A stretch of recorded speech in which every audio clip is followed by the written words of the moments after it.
In the quest to decrease school shootings, arming teachers has become increasingly popular. But this proposal can actually make our schools more dangerous. All of us have differing opinions on how to curb gun violence. Some of us are pro-gun rights, others are pro-gun control.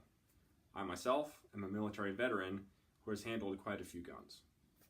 But we have common ground, and those are Columbine, Sandy Hook, Marjory Stoneman Douglas. All three of these were schools where students were supposed to be learning, but they were victims of gun violence. We can prevent this.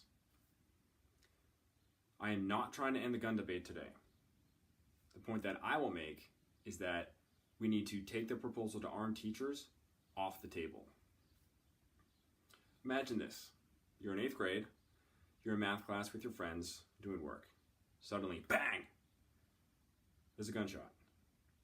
Your math teacher has accidentally fired his gun. Is anybody injured? Maybe, maybe not. But no matter what, your life will never be the same after that incident. And this could be a reality in your school, even in this very classroom that we're in.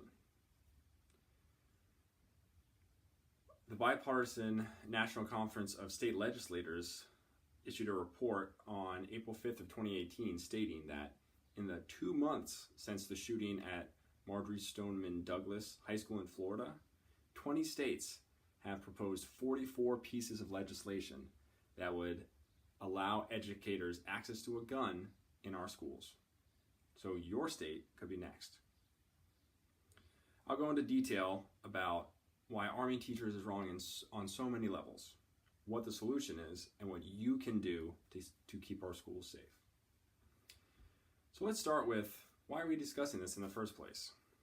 Well, on February 22nd, 2018, just a few days after the shooting at Marjory Stoneman Douglas High School in Florida, Wayne LaPierre, who's the president of the National Rifle Association, or NRA, said that we need to arm teachers and called on schools to be the most hardened targets in the country.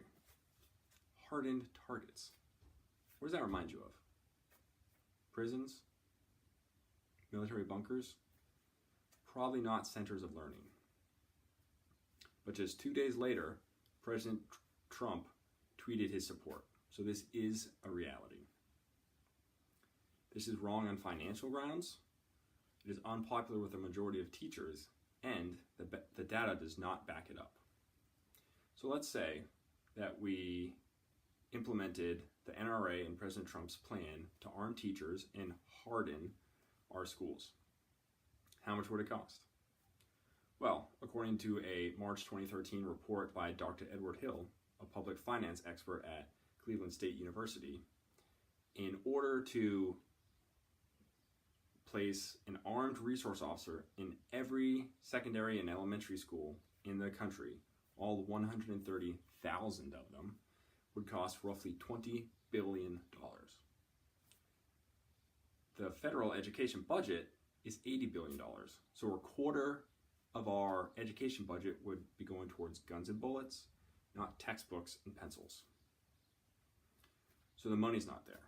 Well, what do the teachers think? The majority do not want guns in school. The National Education Association, the largest teachers union in the country, polled 1,000 of its members in March of 2018. And they found that 82% of educators would not carry a gun in school. And that includes a majority of them that own a gun at home. And on top of that, 2/3 of the respondents said that they would feel less safe in school if they knew that other teachers were armed with guns. Okay, so the money's not there, the teachers don't want it. What does the data tell us? Well, the NRA claims that the only way to stop school shootings are good guys with guns. So let's take a look at that. At Marjory Stoneman Douglas High School, they had an armed, trained resource officer that was unable to confront and stop the gunman. A review by the Associated Press in May of 2018 found that in the last 4 years alone, there have been over 30 incidents of gun mishaps in our schools. by law enforcement officers and armed teachers. Those include guns fired by mistake by adults, guns fired by curious or unruly students, as well as loaded guns left in public spaces such as bathrooms. Imagine that, a fourth grader finding a loaded gun in a locker room. So, what is our solution to all this? We need to take this proposal on armed teachers off the table. We can continue with the gun violence debate, but without this proposal. There are many other avenues to curb gun violence, and we will find one.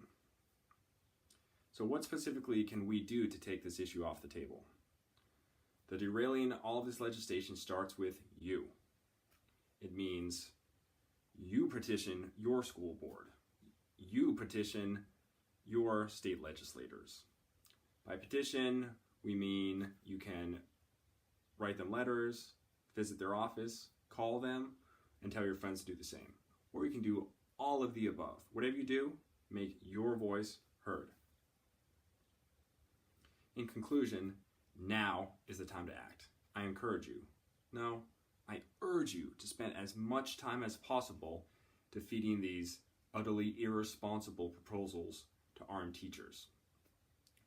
These proposals are wrong on so many levels. They are too expensive, the teachers themselves don't want them, and the data does not back them up. So it is up to us to make sure that these guns don't end up in our school. And we do that by taking this issue off the table by petitioning our representatives. It is up to us to make sure that the next generation does not grow up with dangerous guns in their schools.